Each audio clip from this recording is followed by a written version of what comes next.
radiating from the Lone Star State and stretching from coast to coast and border to border. This is OnRadio, the weekly download from your family of companies: CMS Wireless, Enertech, ET Tower, Legacy, and Mountain Wireless. Welcome to OnRadio. Moving along, there's something called the WIN Network, and it was an idea that started long ago. Fill in our folks about the WIN Network. Yeah, I appreciate the opportunity to talk about the WIN Network. That's an acronym for Wireless Industry Network, and it's basically how I like to describe it, Jim, is our grassroots arm of NATE. So NATE has the infrastructure built where we have a state liaison from a member company in all 50 states. We have a regional ambassador in the 8 regions from a member company, and then we've even expanded it to have some international representation amongst our ambassadors as well. And I can tell you that the way it's set up from a grassroots standpoint is really it's really been an asset for me in my role. And let me give you a quick example. We have been focused on conducting tower site visits during the August congressional recess that just wrapped up. And we really relied heavily, Jim, on our WIN network leaders in those states to help arrange the tower site tours that you have also been involved with in the past with NATE. And what a showcase. I mean, I don't think there's anything more powerful we can do from an advocacy perspective than to get a member of Congress, a U.S. senator or representative on our turf at a tower site and do a quote-unquote show and tell and have them talk with tower technicians and the company owners and the tower owners. And so we used our WIN network. We tapped into them for those site visits. We used them, the Harwood Grant trainings that we host around the country. We are able to utilize that WIN network leader in that state to be our face for NATE that day. We use them to represent the association at wireless industry events, at conferences. They've helped be a face for the Tower Family Foundation. So it's just been it's basically multiplied the work that and the face that NATE can have out in the marketplace, knowing that our small staff, our board of directors, and our committee members can't be everywhere at once. So really WIN has been a valuable asset for NATE, and I think it can do more, Jim. I think it's a sleeping giant in terms of what we can do with WIN as it continues to mature and evolve. When I first became engaged and involved with NATE, we didn't have any of that grassroots stuff. And Yep. our initial viewpoint of this was that it would be a force multiplier. And wow, that's really come to be true, because if you need help with, say you're in Texas and some local politician is trying to say, these towers are bad, we're going to ban towers. Now we got boots on the ground there, and they respond, don't they? Absolutely they do, Jim. And I tell you what, it's got the attention of some of our peer associations, and it's allowed us to kind of come alongside them in their policy fights, so to speak. And we can bring boots on the ground to those discussions. We can be involved with letters to legislators. The state of Nebraska had a small cell bill a couple years ago. We tapped into our WIN leader in the state of Nebraska. He got an email out to our Nebraska member companies. Pretty soon, there were, I think, 8 or 9 email letters into the governor of Nebraska on this legislation and encouraging him to support it. So that's just a small example, Jim, of what WIN can do, and really was a great concept for NATE to unveil. And again, I think we're focusing this in the fourth quarter here. Our goal, we're going to have a virtual roundtable with all 8 WIN regions separately. We want to use them. What are you hearing in the field? What are some other things NATE can bring to the table? So that's going to be kind of our focal point this fall with WIN. Very excited about the asset that WIN is to the association, to our members, and the industry. Yeah, well, even at the ontivity level, there's folks that are participating from Yep. Texas and the Midwest, and we've got people who are regional ambassadors as well as state folks, and we want to continue to support that. So, tip of the cap to you ontivity folks who are helping out with the WIN network or the Wireless Industry Network. It's a good thing, and it's getting better. So, hang in there. You brought up legislative and regulatory. This really, really hits close to home for me because my first thought when I heard Nate was going to Washington was, why do we want to spend time with those people, those politicians? What say you, Todd? Maybe it's because of my background, Jim, but it's one of the things I'm most proud of in terms of Nate's ever growing visibility in the nation's capital. And that didn't happen by accident. There was a lot of boot leather, a lot of meetings that have happened the last 10 years out there with members of Congress, with their staff, with federal government agencies. But we are now on the radar more than ever before.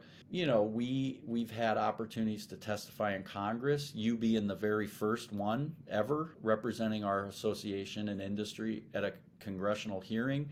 We've since had three other opportunities, and so those opportunities are presenting themselves more. We are going to have our second ever fly-in May of 2023, where we're going to bring the aforementioned WIN network and members into DC for a day and a half worth of meetings with their congressional delegation. So I'm very proud of the growth that we've had in terms of we are on the radar out there. Contractors and technicians' voices have been heard out there. And we've had some incredible champions for Awesome. us. Yeah, incredible champions for us. And I know you had Commissioner Carr on a recent Ontivity podcast. And I'd be remiss, Jim, if I didn't continue to really be grateful for the platform that he has given to our industry, given his role as Oh, yeah, as a FCC commissioner, and certainly. just done wonders. And so, yeah, I'm very proud of what we have going on in DC. Sweet. Let's break it down for our people a little bit because we talk about this committee like it's legislative and regulatory, Yeah. and that's because it is legislative and it is regulatory. So, on the legislative side, we go and we talk to Congress, but more importantly, we go and talk to the staff members of the congressional delegations. And the reason we do is they pass policies or laws that affect our climbers. And so tell us how we can be better or help there. Yeah, I mean, we would encourage number one, if you've never been to DC and walked the halls and met with your delegation, it is a wonderful experience. Don't be intimidated, I guess would be my first point of advice.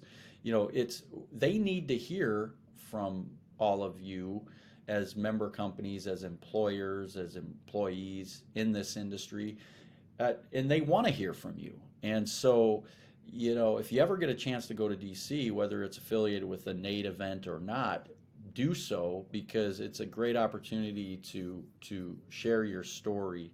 We have a great story to tell. Like you always say, Jim, the nice thing in my 10 years, NATE has never, ever taken a partisan position. Who is against growing the workforce? Who is against enhancing safety? And the other issues that we advocate are, whether it be spectrum access for the industry, all of these issues, Jim, are bipartisan. So we can go into the congressman from Washington State's office who's a Democrat and the senator from South Dakota's office who's a Republican, and we can tell the same story or do that. But we That's can. awesome. We That's can. awesome. Yep.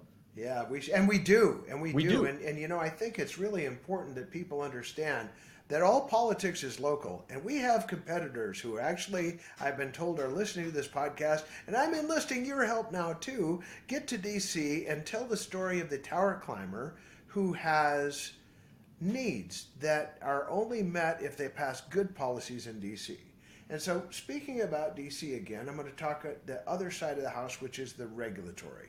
And we have dealt, you and I personally have dealt together with FCC, OSHA, FMCSA, SBA, FAA, and every other alphabet soup.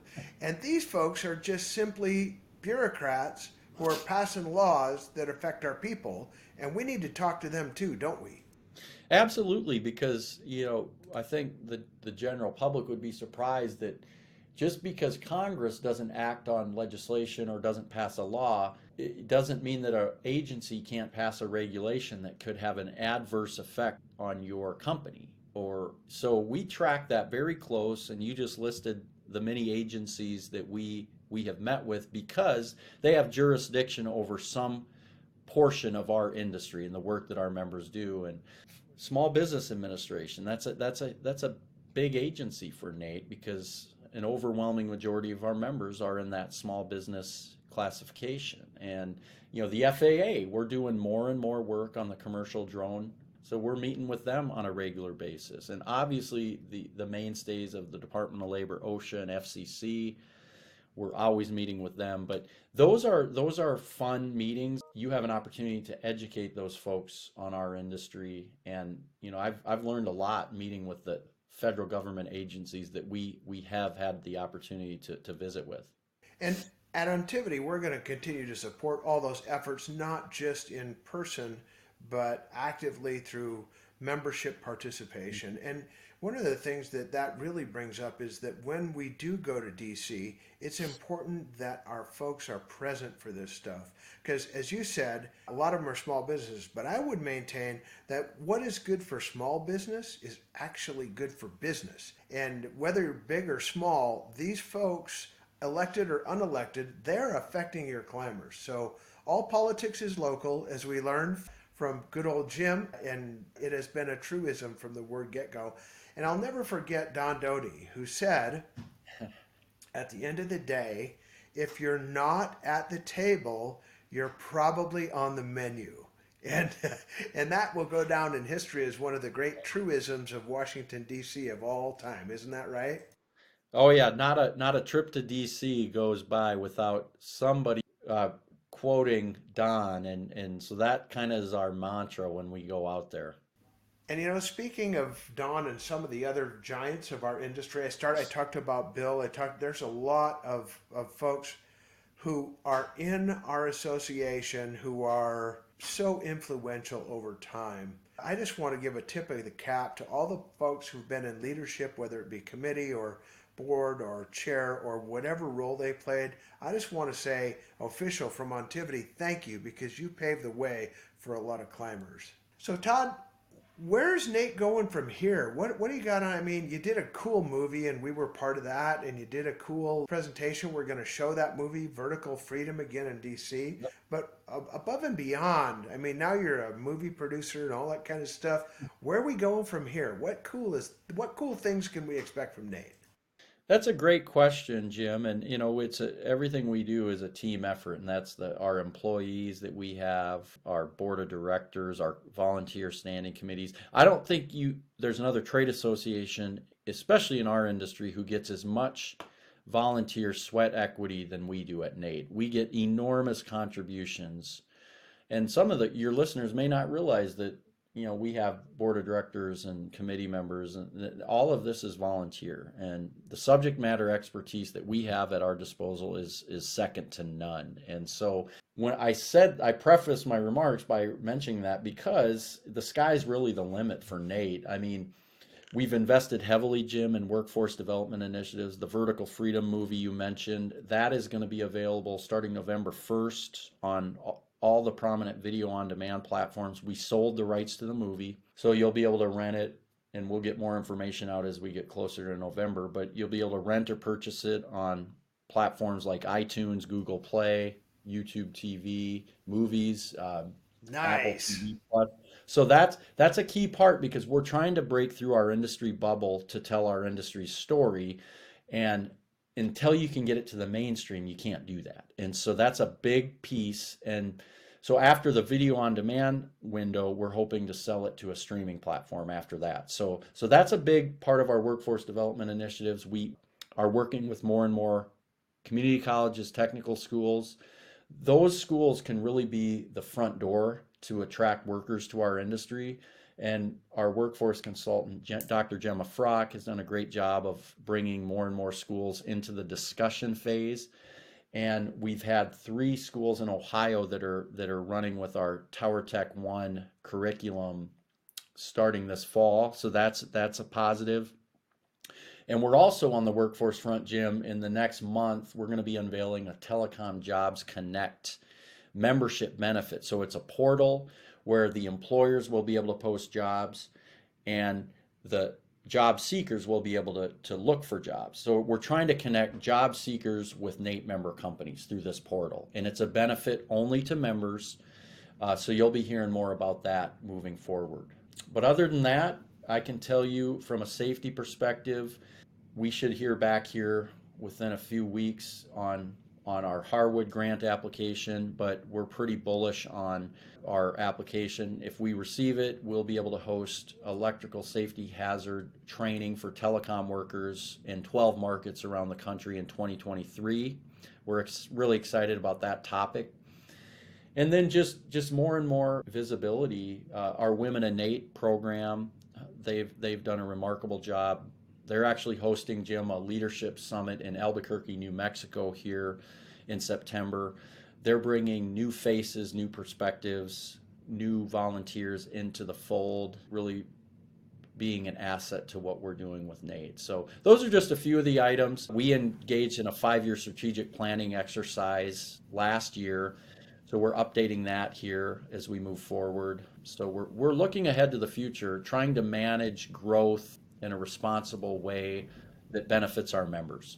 Right on. Well, tip of the cap to you, tip of the cap to the board, tip of the cap to Paula, who's been there for 27 years Yeah, now. yeah. And Paula's, that's pretty remarkable. I don't know if you'd find another employee who's been with a trade association for as long as she has. Paula and I collaborate alongside each other every day, and we're blessed to have Paula Nurnberg on our team. Yeah, well, at Ontivity, we're proud of everybody who stays with us for any amount of time. But and we've got some 30-year ones, but none of us who wouldn't and haven't been affected by Paula and who wouldn't say thank you to her. So that as well. We might have her on the podcast too to get the real perspective about NATE, not the political one. Yeah. Yeah, thank you, man, for taking some time out. It was you're still one of my claims to fame. In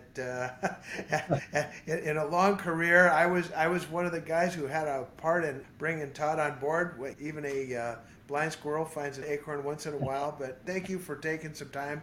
We appreciate you and all that you've done in the future. Nate, stay on board, keep going, and keep this ship in the right direction. Thank you so much, Jim. I appreciate the opportunity to visit with you on this podcast. All right, Ontivity family. Hey, until next Thursday, let's choose safety today. Always remember, it's important. This is Jim, and I am out.